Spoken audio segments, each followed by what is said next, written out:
What's up, guys? How we doing? Right, good?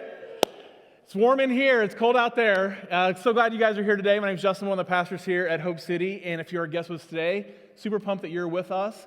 If you're in the room, that's awesome. I want to meet you after the service out in the lobby. That would be phenomenal. I'll be back at the Next Steps table. And if you're online, go ahead and say your name in the chat. Maybe you did that during the 15 seconds of greeting time. But I'm super glad that you're here. I know we have a ton of people that are worshiping with us online. So can we just welcome those, for those that are in the room, welcome those that are online.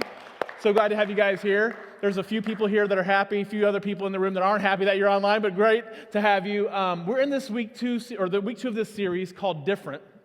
And the series really came about last February for me as I kind of had a little bit of a meltdown mentally, emotionally, and it ended up being physically. I was in the hospital thinking I was having a heart attack. And a few days later, after kind of recovering from that, I started reading this book that my son gave to me or he didn't give it to me, I bought it, but he told me about it, called The Ruthless Elimination of Hurry by John Mark Comer. And it began to kind of illuminate some things that were going on in my heart that were bigger than my diet, they were bigger than my quiet time, they were kind of systemic to the pace of my life and the way that I was living my life.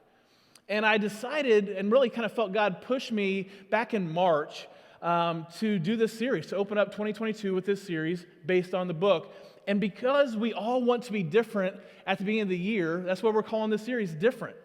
We want to live a different life. We want to have a different marriage this year than we did last year if you're married. We want to have a different dating life this year than we did last year if you're in a dating relationship. We want to have different career. We want to have a different impact at our job this year than we did last year. All of us desire to be different. The problem is we choose the same things over and over and over again, expecting things to be different, and then we feel insane, right? Because that is the definition of insanity.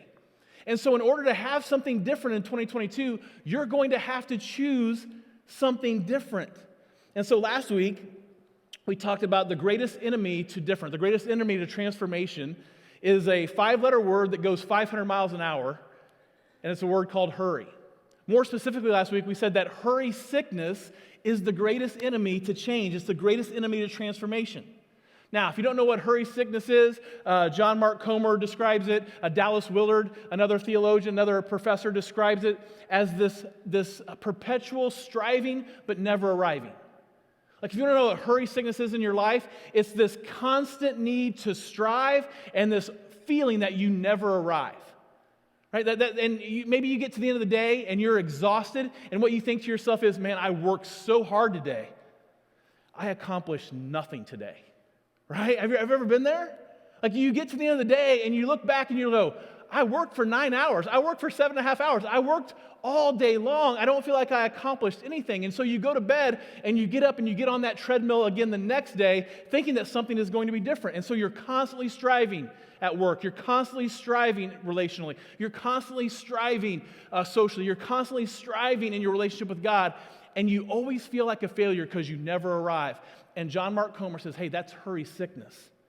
Cardiologist Meyer Friedman says this about hurry sickness. He says, it's a continuous struggle and an unrelenting attempt to accomplish or achieve more and more things or participate in more and more events in less and less time. What's the thing that you're constantly feeling like you're running out of, that you have no ability to make more of?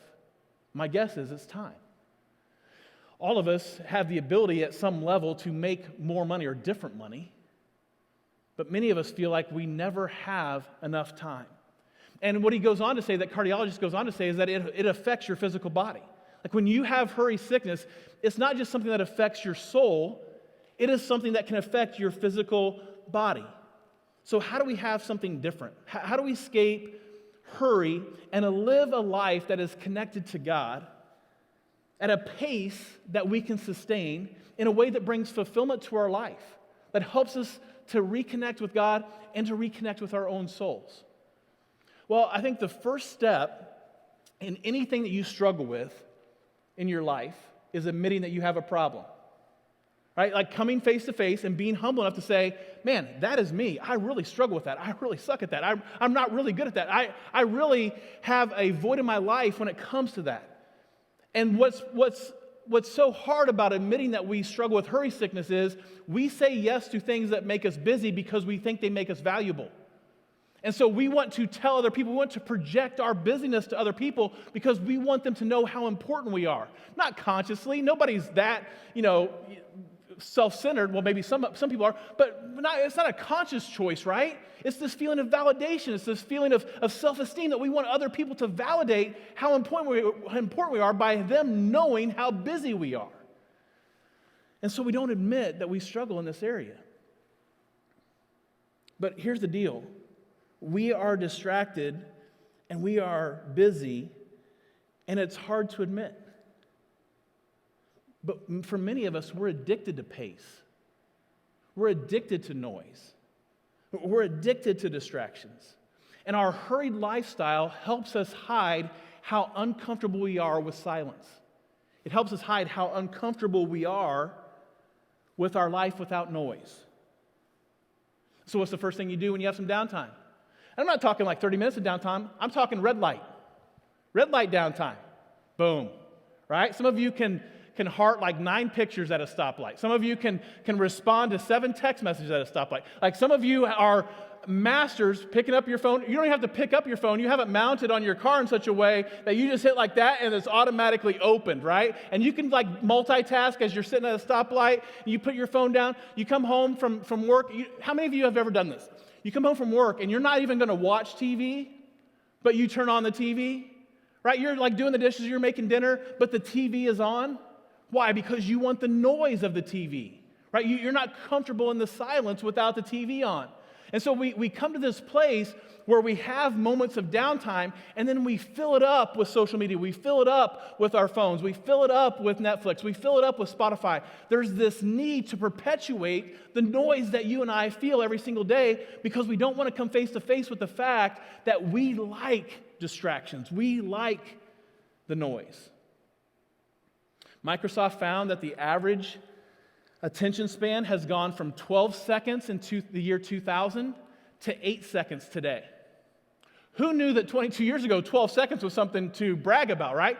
I think Microsoft actually contributed to our lower attention span, but that's for another day, right? 12 seconds in 2000, our attention span is 12 seconds in 2000 to 8 seconds today. Now, I did some math, and let's just assume that this message is going to be 30 minutes long, which we all know it's going to be longer than that, but for the sake of argument, all right, let's just assume it's going to be 30 minutes long. Every 8 seconds, you're going to be distracted in this message, and you're probably going to pick up your phone and like try to fill the void of being bored in this message with your phone. 225 times for some of you, you're going to be distracted during the message. I take that personally, all right? Like Michael Jordan in The Last Dance, I take that personally, that you're going to be distracted 225 times. Talk about a hill to climb as a communicator. That's ridiculous, right? Did you know, this is not even my notes, that a goldfish has a 9-second attention span? A goldfish, right? How does a goldfish have a longer attention span than us? They don't have Instagram. Right? Like they just keep swimming, right? That's what they do, all right? And so that was a Finding Nemo reference for those of you that are parents.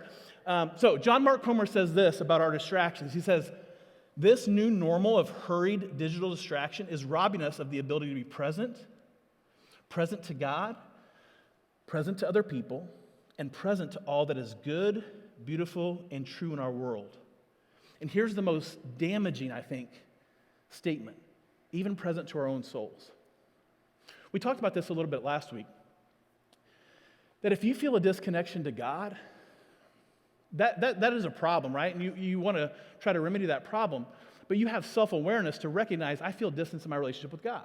If you're married and you feel distance in your marriage relationship, you have the self-awareness to recognize, man, I'm not experiencing the marriage that I have in mind. If you feel disconnect or you feel resentment or bitterness in a friendship or in a dating relationship or in a relationship with a family member, like there's self-awareness that you have that comes from the health of your own soul to recognize something is not right in this relationship. But if you feel a disconnect to your own soul, what goes out the window is your ability to have self-awareness, right? You lose context for actually how far from God you are. You lose context for actually how far from your spouse you really are because you're not even connected to your own soul. When we have a moment of silence, it can feel uncomfortable and it can feel unsettling. And it can feel, especially with social media, like you're missing out on something. But here's the question I want to ask for you today as we dive into this idea of what is the solution to hurry. What if there are aspects of our relationship with God that can only be experienced as we slow down, as we declutter, as we get quiet? What if solitude and silence is actually the place where we discover, or for many of us, maybe rediscover God and rediscover our own soul? Last week, we talked how Jesus invites us into a better way, that Jesus doesn't condemn us for the life that we're living. He wants us to have life and life to its fullest. And so he issues us this invitation to not hurry and to not allow noise to define our life. And the book, The Ruthless Elimination of Hurry, and really the series is based on this passage of Scripture, this invitation from Jesus to live differently. It's found in Matthew chapter 11, verse 28. It says, "Come to me," this is Jesus talking, "all who are weary and burdened, and I will give you rest.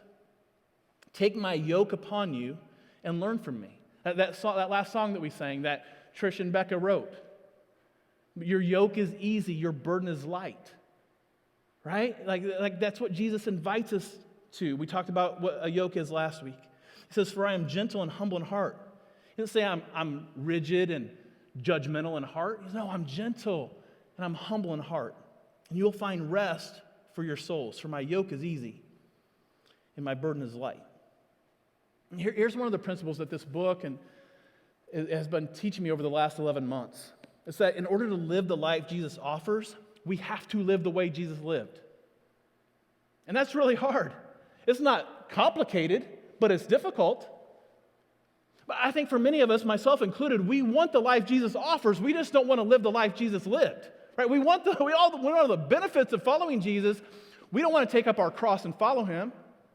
Right? We don't want to deny ourselves.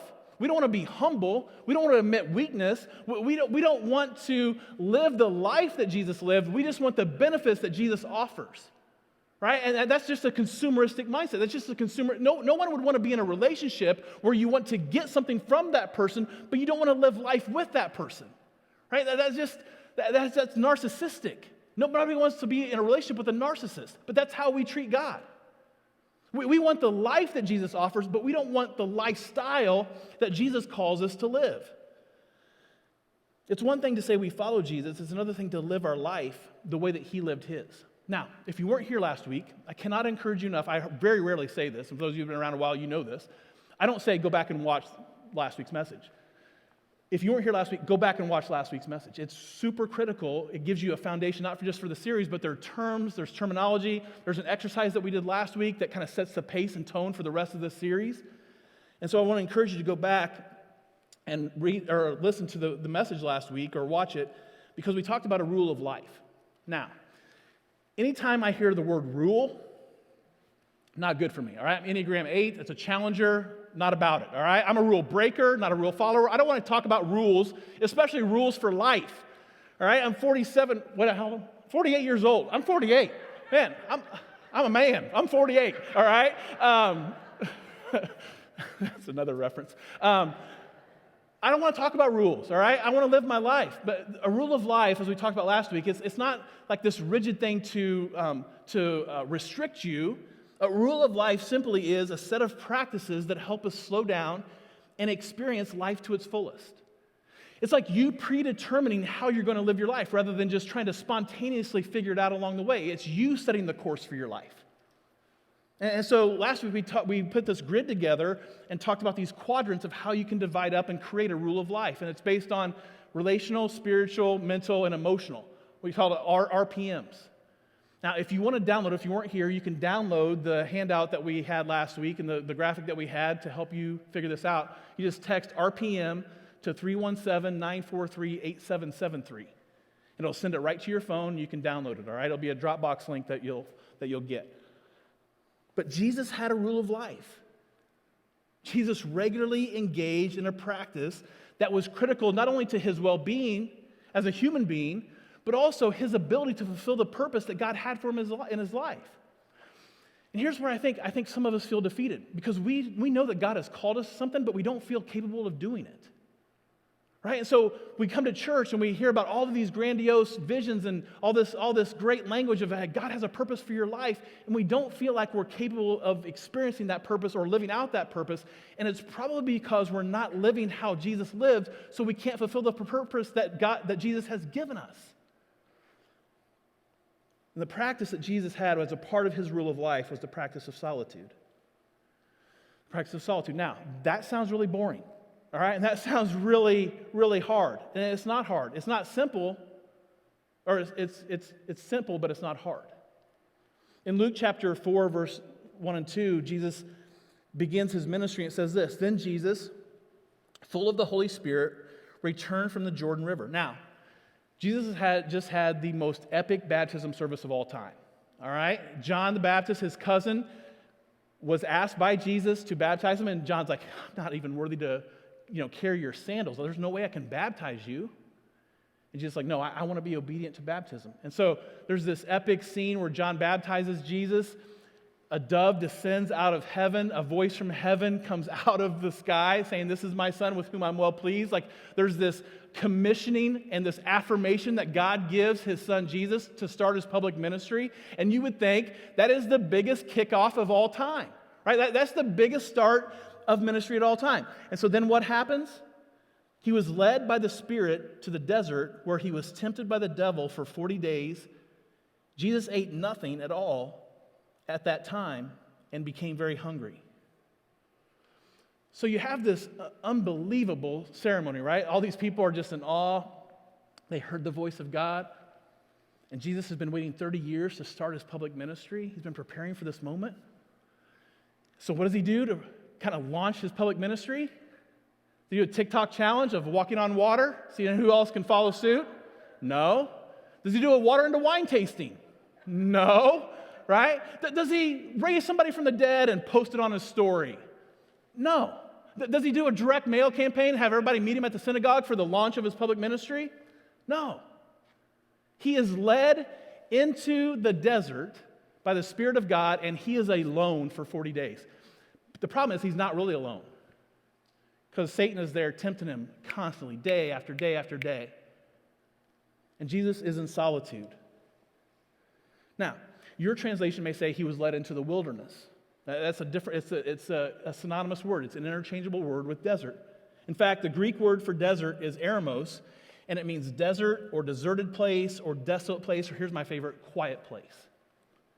It's the same word in Greek that was used in Hebrew to describe where the Israelites went for 40 years. They called it the wilderness. This is called the desert. It's not necessarily a place or a location as much as it is a condition. He was led into solitude. He was led to this quiet place, to this desolate place, to this deserted place. And so in order to prepare his heart for a 3-year ministry, he spends 40 days alone with God. I don't know about you, but there's something about being led into the wilderness that doesn't seem that strong to me. It seems like a thing of weakness, like he retreated, right? Like he had to retreat into the wilderness. But why be in the wilderness when he could be in the spotlight? Why be alone when he could be with people that needed him? But why be alone when he could be healing? Why be in a quiet place when all kinds of people had needs that he could meet? See, the wilderness, it wasn't a place of liability, and it wasn't a place of weakness. It was a place of preparation, and it became a source of strength.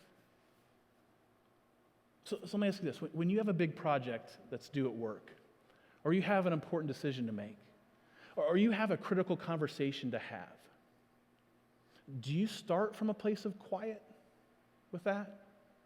Like when you feel overwhelmed at work, or you know that you're getting ready to make a decision that's going to affect your family, it's going to affect the trajectory of your life, it's going to affect where you live, or how much money you make, or what school your kids go to, like, do you start from a quiet place?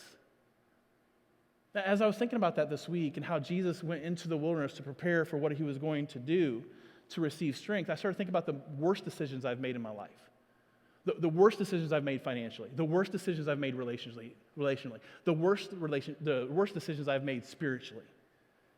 All of those came from a place where I wasn't willing to quiet my heart and slow down and spend time with God. And you know why I think we do that? Because we know what God would say. Like, I made some really bad financial decisions because I knew what God would say if I slowed down and got quiet. And I didn't want to hear that. So I just made the decision I wanted to make. I knew what God would say about my vocation if I slowed down and asked God, hey, do you think I should take this job? Do you think we should move to this place? I knew God would say no. I knew he would say dig in. I knew he would say invest more. So I just didn't slow down and do it. Right? And then we come back and go, God, why aren't you leading me? Why aren't you speaking to me? See, when you and I have something important that we need to decide on in our life, we should start with quiet. We should start by going to a quiet place with God. Now, this wasn't the only time Jesus retreated. This is the first time, but it wasn't the only time he went to the Eremos. It became a pattern in Jesus' life. In the book of Luke, look what Luke says in Luke 5:16. But Jesus often withdrew to lonely places and prayed. He often withdrew to lonely places. I love that translation. The Greek here can actually be translated literally. He was regularly withdrawing and praying. That's what that phrase literally means. Like, there's this active participation. It was just something that was known about him. He was regularly withdrawing. He was regularly praying. Jesus frequently felt the need to withdraw and spend time with God. Now, if this is the Son of God, the Messiah, the person who conquered death and eliminated sin in your life and my life and gave us a fresh start and a home in heaven and life to its fullest, if he needed to do that, how much more do you and I need to do that?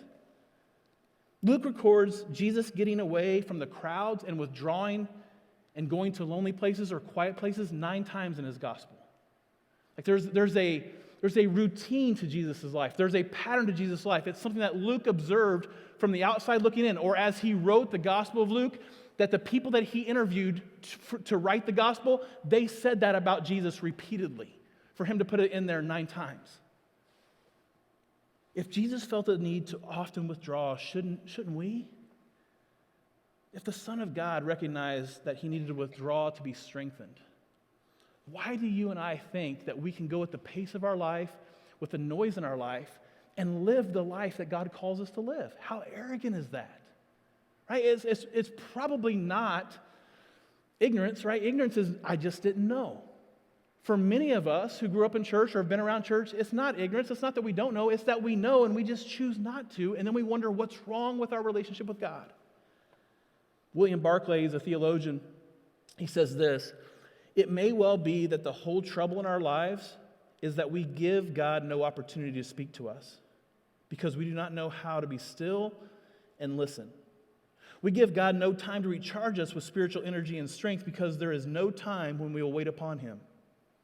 How can we shoulder life's burdens if we have no contact with him who is the Lord of all good life?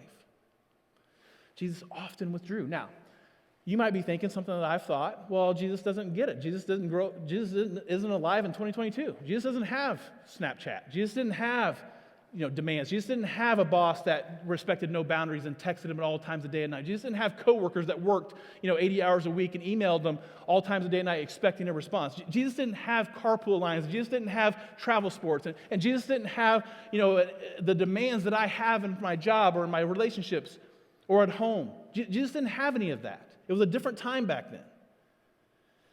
And I get that. But if you cannot read the Gospels and not see that Jesus was under constant demand. His schedule was jam-packed. In fact, there's this event that takes place in the book of Mark where Jesus and the disciples are just busy doing ministry all day. Jesus sends the disciples out to accomplish ministries on their own, and he's traveling with a group of people, and then they're supposed to kind of rendezvous in this field and kind of connect later in the day. And the disciples come back, and they start reporting all that they had done and all that they accomplished, and then they all realize, we didn't eat. We forgot to eat today. Like, that you're busy when you start skipping meals, right? Have you ever been there, like you're working, or you maybe have back-to-back meetings, and you look up, it's 2:30, and you're like, oh my gosh, I haven't even eaten. Or you get home from work, and your spouse says, well, what did you have for lunch today? You're like, whoa, I didn't eat lunch today. I was so busy. Look what it says in Mark chapter 6, verse 30. It says, the apostles gathered around Jesus and reported to him all that they had done and taught. They want to talk about accomplishments. Right? They want to talk about all the ministry they did, the impact of the kingdom they had. Then, because so many people were coming and going that they did not even recognize or even have a chance to eat, he said to them, "Come with me by yourselves to an eremos, to a quiet place, and let's get some rest." Now, the busier that Jesus got, the more intentional that he became about practicing solitude.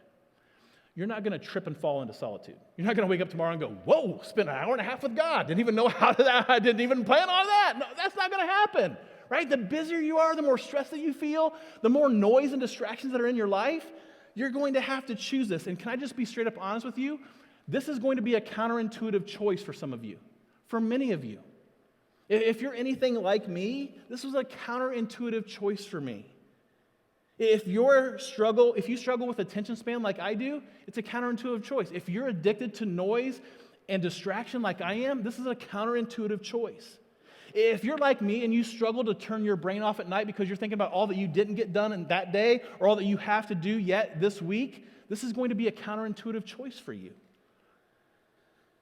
This will not come naturally, but it will be essential. See, Jesus knew something that we don't often consider, and that's making time for God in the quiet places gives us the strength and energy to live the life that he calls us to live and to live the life that we couldn't otherwise. That's why some of us are so exhausted, because we have this picture in our minds of the life that we know God has for us, and then we have this gap between the life that we're living and the life that's out there for us, and we're so tired of trying to pursue it. On Tuesday, Huntington University was playing Indiana Wesleyan University in basketball. Huntington University is just south of Fort Wayne. Indiana Wesleyan University is in Marion. And the game was at Huntington. And our oldest son played for Indiana Wesleyan for 4 years, and they won, I think, 1 or 2 national titles in that time. They're always nationally ranked. They're always good. And our 18-year-old son, our senior in high school son, his commitment is to Huntington University to play 4 years after he graduates this year. And so it was a big game for our family, because you had Micah, who went to Indiana Wesleyan. You got Isaiah, who's committed to Huntington. Isaiah had practice, so he wasn't going to be able to go to the game. So I said to Micah, "Hey, you and I drive up to Huntington, and you can sit on one side of the gym, and I'll sit on the other, and we can cheer for our respective teams." And he's like, "That'd be fun. We could have some time together." And so we're planning on going, and then Tuesday afternoon he texted me. He's like, "Dad, I'm not going to be able to make it happen. I've got some stuff I got to do." And I think he had a connection group or small group that he couldn't get out of. Not that you ever want to get out of small group, but you know what I'm saying. And so I'm not saying that some of you try to get out of small group or even that I do, but he could not do that. And so I was like, "Oh, man." And so there's a part of me that was like, "I'm just not going to go. I'm just going to watch it online. Right? I can just watch it on YouTube at home." I'm like, "No, I'm going to go. I'm going to drive up there by myself." And so I get in the car. I'm driving up 31. I stop for gas, and I'm listening to a podcast. Well, after I stop for gas, the podcast doesn't come back on automatically. And so I recognize like 10 or 15 minutes later, I'm just driving in silence. And I was really impressed that it actually took me 10 or 15 miles, quite honestly. And so I reached down for my phone to turn the podcast back on, and I just felt like, no, I'm just gonna drive in silence. And I recognized in that moment, this was the first time that week, this Tuesday evening, that I had any quiet in my life. That I wasn't in a conversation, that I wasn't in some type of meeting or some type of social context with my family, that I was just alone. And I recognized that I had not taken any time, Monday or Tuesday, to really just focus on the Lord. And so I just sat there in quiet for like an hour and 15 minutes. And I just said, "God, I'm so sorry. This is the first time that I've allowed myself to connect with you. And so I'm here, I'm listening." And I would love to tell you, God spoke to me in the car. That didn't happen, right? I wish it would. It would have been a cooler story. Actually, been a way cooler story. But that didn't happen. But you know what? I was available, right? And so every time you set aside time to connect with God, it doesn't necessarily mean that God is going to supernaturally infuse you with a word, or it's just that you're available. You can sit. One of the things that I love about relationships, you're in a good relationship when you can be in the car with someone and it's quiet and you don't feel awkward, right? Like my wife and I can drive in the car in silence and hold hands, and neither one of us has to speak, and we don't feel like, "Wow, man, this is really awkward," right? That's the way it is with our relationship with God. Just because He's not speaking to you constantly doesn't mean that you're failing as a follower of Jesus. And just because you're not talking to Him constantly, you can just be. See, in solitude, we slow down to hear the voice of God. And there are so many voices that are trying to distract you and get your attention. But when you choose solitude, what you're saying to God is, hey, I'm available. I'm here. I can hear your voice. I want to hear from you, God. In solitude, we also remember who we are in Jesus. When you and I choose not to spend time in solitude with God, you know what happens? Other voices start taking preeminence in our life. The voice that tells you you're failing as a wife, or you're not a good enough dad, or that you really suck at your job, or you're not a good friend. And those voices get louder and louder because you give them more real estate in your mind. Right? But when you slow down and you spend time with God, and you start from a posture of, God, I am here and I'm available, you know what voice you hear first? And what voice gets louder and louder? The voice that says you are enough. The voice that says you are loved. The voice that says you are more than a conqueror. The voice that says you are chosen, that you are redeemed, that you have been forgiven. That voice begins to lead and guide your life and drive out the other voices of insecurity and fear that tend to creep in. So we need to remember who we are in Jesus. In solitude, we open ourselves up to the transforming work of the Spirit. Do you ever feel like you're doing all the right things, but you're not really changing? Like you're coming to church, you're praying, you're reading your Bible when you can, like you're serving, maybe you're giving financially, but you still struggle with anger. You still struggle with addiction. You still feel insecure. You still get overwhelmed with fear. Like you have these things in your life, and you think that you're failing as a follower of Jesus because these things aren't changing. Well, when you choose solitude, when you choose to be alone with God, you open your heart up to the transforming work of the Spirit that has the capacity to change a human heart, which you don't have the capacity to change, because if you did, you would have already changed. So here's the deal. Maybe God isn't absent. Maybe you're just distracted. Right? Maybe God isn't absent in your life right now. Maybe you're just too distracted to transform. And you're going to have to choose solitude.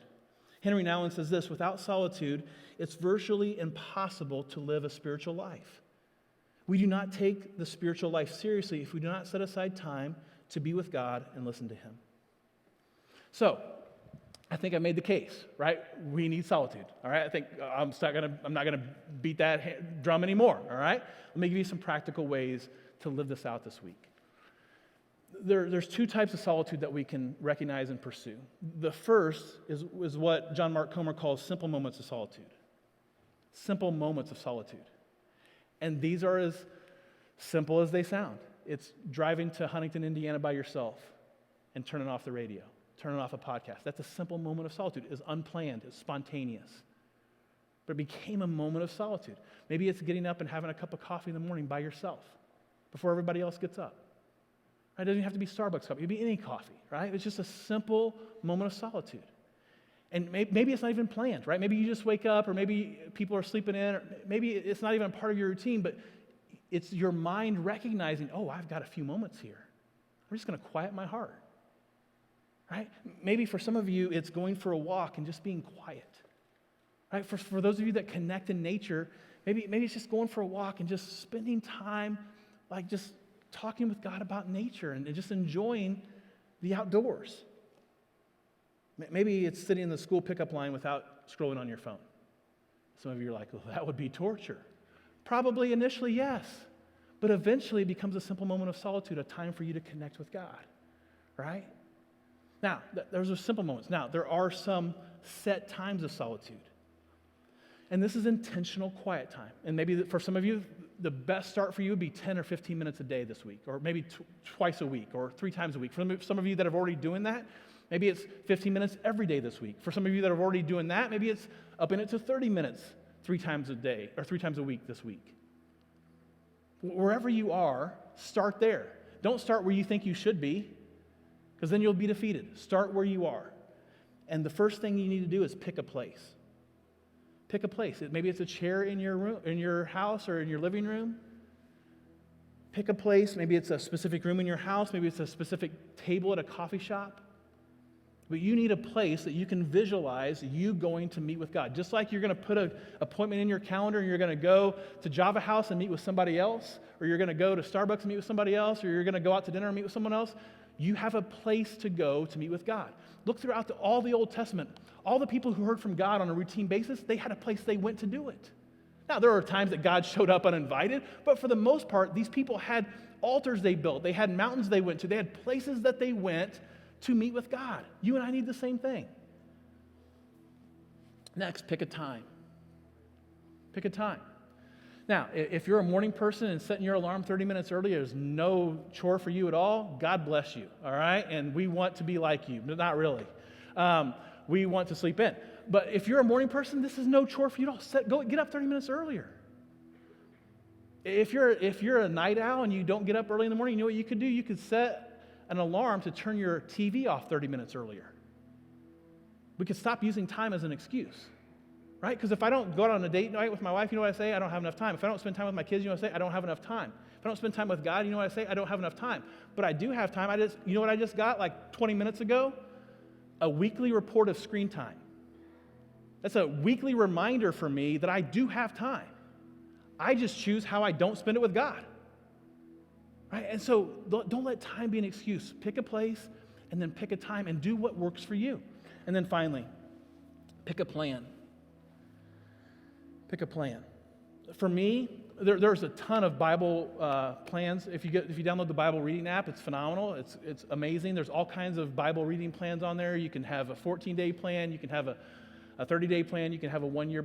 I just know me, maybe it's because I'm old or maybe because I have ADD, but I cannot hold my phone and read the Bible on it. I can. I mean, I have the capacity to do that. But there are other apps that just are too distracting for me.